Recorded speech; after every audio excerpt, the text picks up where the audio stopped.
I was in Gurgaon in Nokia, and there was a role in Noida, and I applied for it internally. So they asked me for an interview. So he first asked me, "Can you do this role?" I said yes. And he said, his next question was, "Do you know what this role involves?" And I said no. And he started laughing. For 6 months to 12 months, learning the ropes, several sleepless nights, googling away till long hours, well past midnight, just to survive the next day. I have this system where I say a 10-hour learning rule, even while you're working. So spend every working day 1 hour learning for self-improvement. Hi, my name is Meera and welcome to this episode of Workwise with Naukri. Today, we present to you a soldier who left his uniform and joined the corporate for a completely different career. What makes people quit when they're doing very well? If you're finding yourself accomplished, maybe this podcast will help you check in. So join in for an in-depth conversation of what makes people quit and move to something even greener. Welcome everyone to an episode of Workwise with Naukri. Colonel Iqbal Singh, thank you for joining us here today. It's an absolute privilege to be in your presence. Thanks for having me. I'd like to share this, that when I'm speaking with you right now, I certainly feel very nostalgic. I say this because I'm an army child. And when I'm speaking with you, there's an element of surprise inside me. Because while I've grown up in the forces, it's been so normal for me to see somebody join the forces, and that's pretty much their only career. That's True. Pretty much how they retire. And when I hear your story as an example, I'm very curious if you could take me through your first phase of your career. How did it come to be? How did the forces happen? What was your career like there? I would really start to get a sense of how this headed in a different direction. So could you show us that? Sure, thank you very much. So, like you, I was an army kid as well. I was third generation in the army, and right from childhood, all I had seen was people in uniform all around me, and that was a natural career choice for me at that time. And I joined the army as a family tradition, continuing into the third generation. It was a wonderful career that I had. One went through all that one could have thought of while thinking of the army. I've been into real battle life scenarios, got commissioned, and immediately moved to Sri Lanka as part of the Indian peacekeeping force for nearly 2 years. I was 20 years old when I got commissioned. Wow. Came face to face with life and death, came face to face with own mortality, saw very gruesome scenes, and my leadership was absolutely tested to the core on the battlefield as well, right? So it was really a very, very enriching experience. Subsequently, I went on to make a good career in the army. I had pretty good career courses, instructional grading in almost most of my courses. I was selected, though I'm from the infantry, which is the foot slogging cutting edge of the Indian Army, complete non-technical arm. I was selected from the whole of infantry to undergo the degree engineering course. That's a BTech electronics. So I did my BTech electronics while in the army. I did well on the course, so I was recommended for an MTech. So I did my MTech in missile technology. Subsequently also went on to do the Defense Services Staff College and did some prestigious appointments in the army. Had a wonderful stint in the army's computerized wargaming and development center at Delhi. This was the best tenure of my army career, I would say. I got to use what I had learned technology-wise. I had the opportunity. I was sent to France to study French simulation systems, came back, made a lot of recommendations. So those 2 years were fascinating, and that really gave me an insight into the world of technology and what is possible, right? So that was my journey in the army, and I started feeling that there's more that I could do, right? One had seen what army is known for, been in battle, led troops, been under fire, escaped death several times, had upgraded myself academically, etc. And now I felt that it was time to move on to the next chapter of one's life. And I also felt that I had more to offer in terms of serving the technology sector than what was possible by being in service in the military. So that was one of the motivations for me to step out. And that was an era, this like 2008. The IT industry was just booming, telecom industry was booming in India, and the prospects seemed very promising and exciting. Excellent. So you answered a part of my question already when I was going to come to this next one. I see a beautiful decorated career if you are being selected and then reselected for opportunities of advancing your education while you're in the armed forces. It's worth celebrating that you're being chosen to be invested in as much. So when you are so sought after in your career, what makes you want to jump out? Yeah, so, the alchemist says everybody has an obligation to fulfill their destiny. And I felt that my true potential was not being unlocked. That's interesting. So, tell us more. So that was, I would say, the underpinning lead motive for my decision to step out. And I felt that I could do more. Things like, I'm a very curious person by nature. I also like to question status quo, authority, existing systems. So that was something which doesn't go very well in a structured organization. Hierarchical structure. Yeah. So I thought maybe let me go somewhere where this is like an asset rather than a liability. So that was one driving factor. Second was having been equipped with the technology degrees and qualifications, one felt that one is ready to enter the arena of the technology industry. Wow. So I see that you spent some good time investing in your skills as an engineer and you picked up all the technology education necessary. That's how the next jump seemed like a consequence. Yet I can imagine when having to really pack your bags and wrap it all up and leave it behind, there must have been some obstacles and hurdles that came your way. It wouldn't have been as easy as you're making it sound right now. Yes, definitely. I think out of all the career transitions, I've been in the corporate now for 15 years.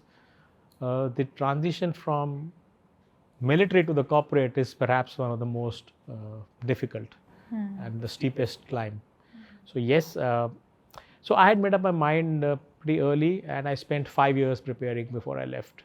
So that gave me the time, the perspective, and I could strategically plan things and also invest. So I'm pretty efficient with my time. I do not like to waste even a minute. So I was like pretty good at multitasking. I was doing part-time courses. I was doing courses from IGNOU. I did a part-time MBA. I did a certification in project management, the PMP, Project Management Professional from Project Management Institute, USA, 2007. That time it was a pretty new certification in India, and it was considered quite elite and difficult to acquire. And that helped me get my first job when I left after my management course at IIM Indore. Fabulous. So I see some clear skill sets that you worked on, and you thought through what is it that you wanted to complete as these gaps. You identified these gaps to wherever you wanted to reach. So I see that that technical know-how was in place. I'm going to ask the sensitive side of this. When you live as many years in an establishment, there are certain connections and certain expectations people start to have of you, whether it's the people you're reporting to or whether it's the people you're living with. And then as people are always often resistant to change, were there any difficult moments that you had with your boss in the forces, or just putting this forward to your family that you're now looking to make this shift? Were there any challenging conversations there? Yes, definitely. As I said, I'm a person who questions authority, who questions status quo. So obviously there were run-ins with bosses pretty frequently, I must say. On the family front, yes, I think coming from an army family, I come from a family of farmers and soldiers.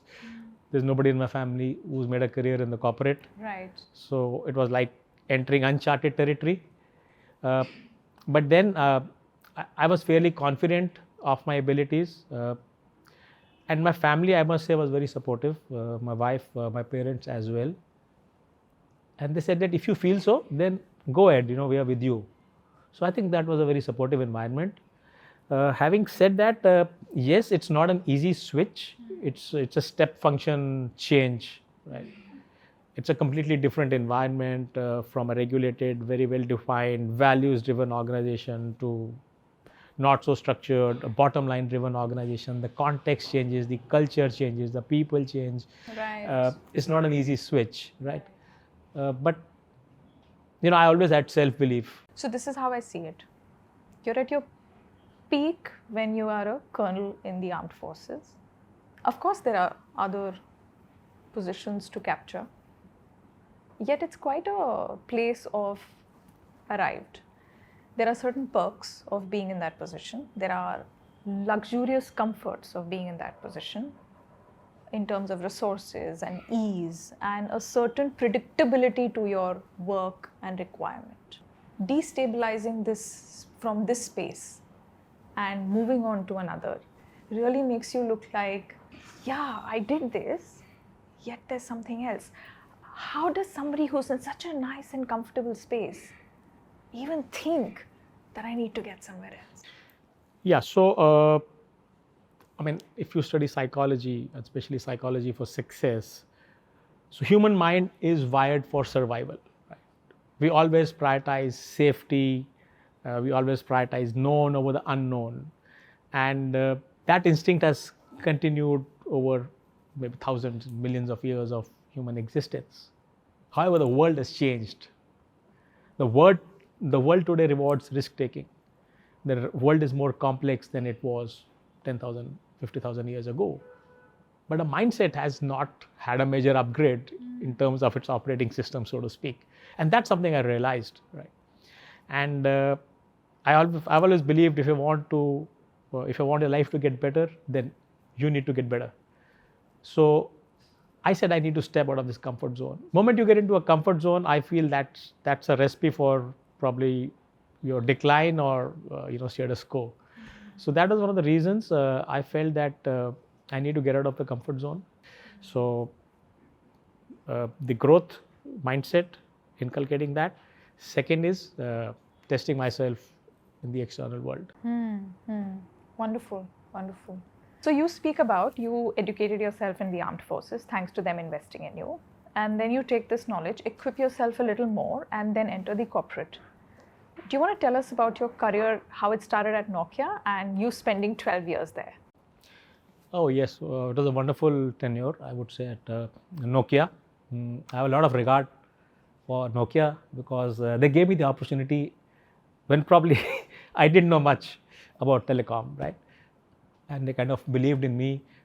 So initially I joined a role as a project manager, special projects. I really didn't know what that meant. And it actually meant that all the projects which nobody else had done or nobody wanted to do were dumped onto me. So anyway, I kept executing a lot of projects. Some projects which have been stuck for 6 months, I executed them in 45 days, those kinds of things, and made them successful. So people took notice. Who's this guy? Where does he come from? And after a year or so, there was an opening for a technical support manager role. I was in Gurgaon in Nokia, and there was a role in Noida, and I applied for it internally. So they asked me for an interview. They did a telephonic interview first, and they called me for a face-to-face interview to Noida. And I still remember the hiring manager there asking me, he saw my CV, he's in the army, etc. He said, do you know what this, so he first asked me, can you do this role? I said, yes. And he said, his next question was, do you know what this role involves? And I said, no. And he started laughing. And he said, you don't even know what this role involves? And you are saying you can do it? How can I believe you? So I said, look here, I have self-belief. Look at what I have done here in the past 1 year in Nokia. I had never done any of this before. And the results are there for you to see. To his credit, he gave me the offer. And I joined. And I think 6 months later, he came back and said, thank you for proving me right. Because by then I was established. I had a hard time, I must say. For 6 months to 12 months, learning the ropes, several sleepless nights, Googling away till long hours, well past midnight, just to survive the next day. But then that helped me learn the ropes and laid the foundation for a stronger career subsequently. So Iqbal, when you're speaking about your career into corporate, nowhere in this space am I hearing anything like, oh, I've arrived. No. It's seeming like one thing after the other and the other and the other.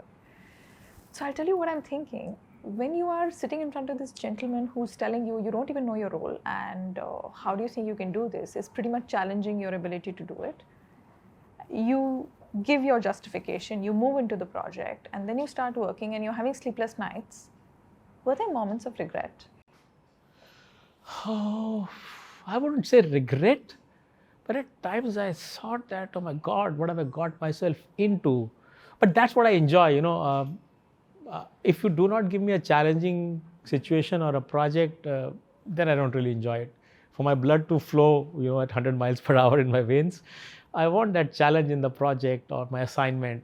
I always tell my managers, give me something which nobody else can do or others have refused to do. And that's been my USP throughout my career. I feel that then you're not challenging yourself adequately, and it's time to move probably to the next level, right? Otherwise, it's very easy to descend into the comfort zone, and that's a slippery slope. And that's an extremely slippery slope. And it's a very competitive world out there. There are people who are moving ahead, and even if you're at a level and you stay static, after a while you will slide down. Right? The technology is moving so fast. Right? So you have to be dynamic. You have to be responsive to the market forces. You have to look yourself in the mirror at times and say, look here, am I doing well? Am I where I'm supposed to be? And then take decisions and act. So taking decisions, I think many people do, but acting on it, that's the tough part, right? And as they say, genius is 1% inspiration and 99% perspiration. So I firmly believe that you don't have to be outstanding to do well in any field. It's your persistence, day after day, month after month, year after year. If you put in the requisite hours, you will make the grade, right? I have this system where I say a 10-hour learning rule, even while you're working. So spend every working day 1 hour learning for self-improvement. And today it's very easy. You could do it in the comfort of your home on a laptop, Monday to Friday. Do 5 hours on Saturday, Sundays. You have 10 hours of learning in a week, 520 hours in a year. Right. That's a lot of learning. That is. And you have kind of built it into a system, and it has its own cadence and rhythm. So this will propel you rather than just doing nothing for 2 years and then taking off 3 months vacation to kind of do some certification. That's absolutely spectacular. Brilliant. So Iqbal, I hear you leave your army career. Now, this is what I imagine when you describe Nokia. You're at a director position. It's been 4.5 years. You spent a good 12 years in this organization, so there's enough equity created for you. It's like a space where you belong, is how it will be perceived. And yet you make a shift to Google. Of course, we know it didn't happen in a snap. Do you want to take our viewers and listeners through what helped you, what on the ground made you shift? What are the things that you did so that you can make this shift? Right. So as I said, before you make a educated or well-informed choice, you need to have good exposure.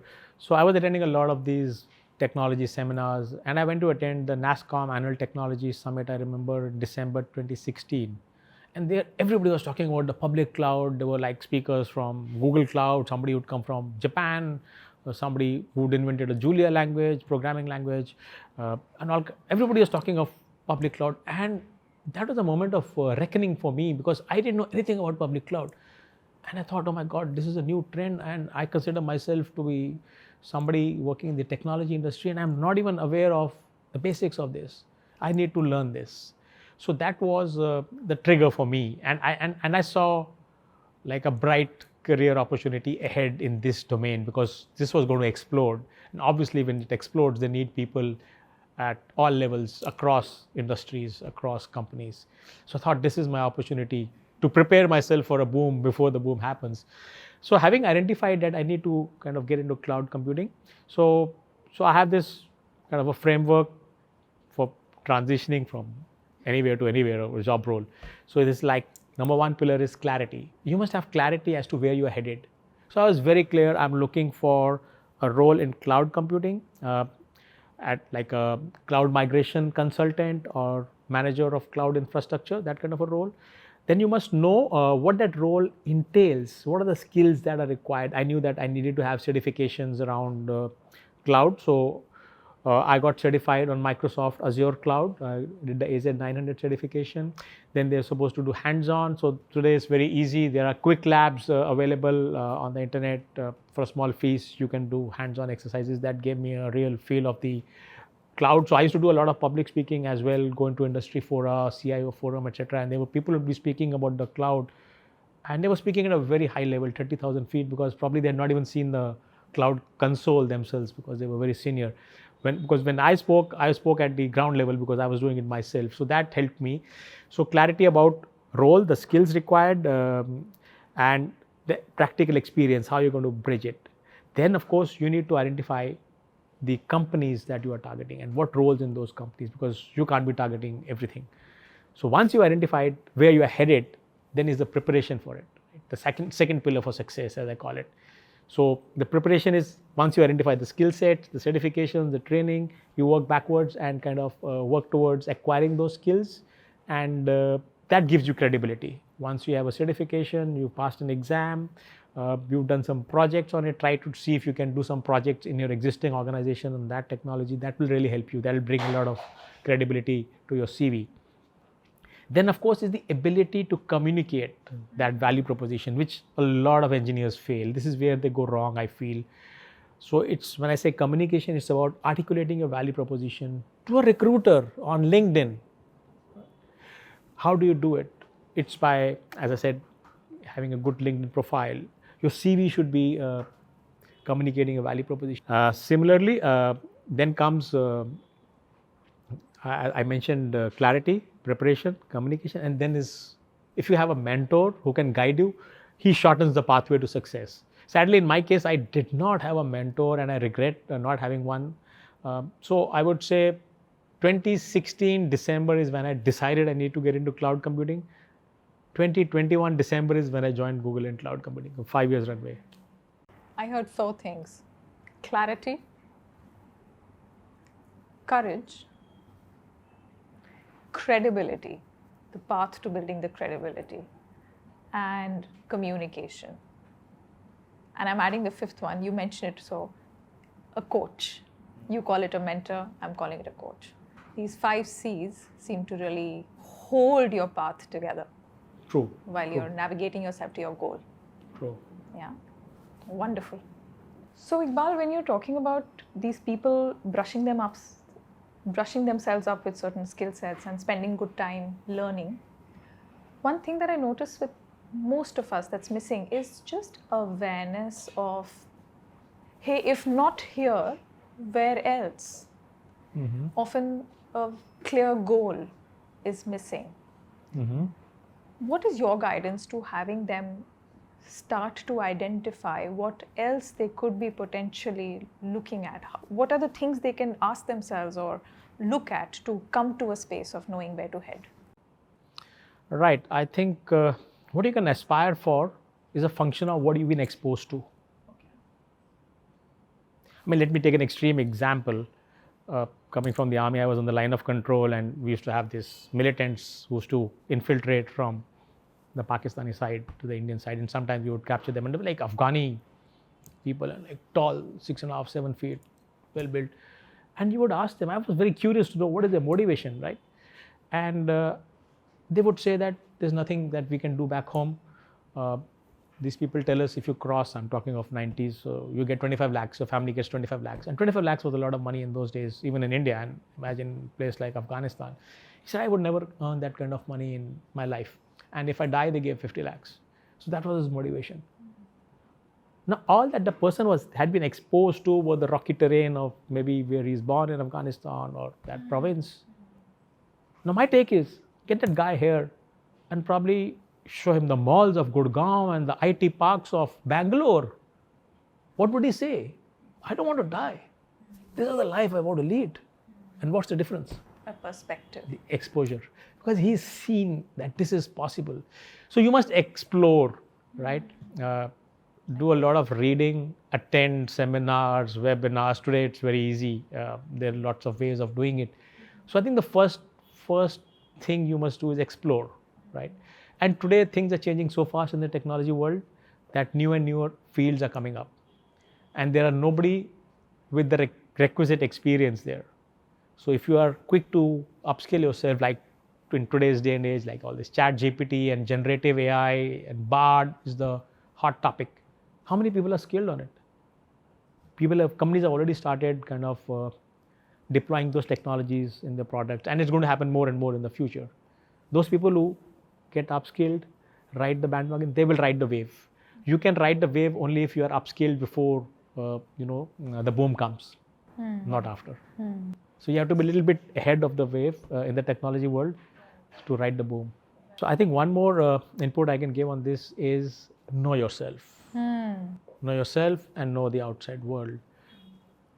Know what you don't know. And that's where a lot of people fail. Colonel Iqbal Singh, it's been an absolute honor to have you with us at Workwise with Naukri, to have you share this magnanimous, which you tend to not say it like, yet absolutely celebrated career. It's been very inspiring for me to listen to you. And a key message that I'm taking away is look for the next goal. It's really never that you've arrived. Keep drawing yourself to the next challenge, because that's the only thing that's going to help you grow. Thank you very much. Thanks for having me. I really enjoyed the conversation, and I hope it helps others as well. Thank you for being with us on this episode of Workwise with Naukri. I hope you enjoyed it. Please do remember to subscribe to us, and we'll see you next time.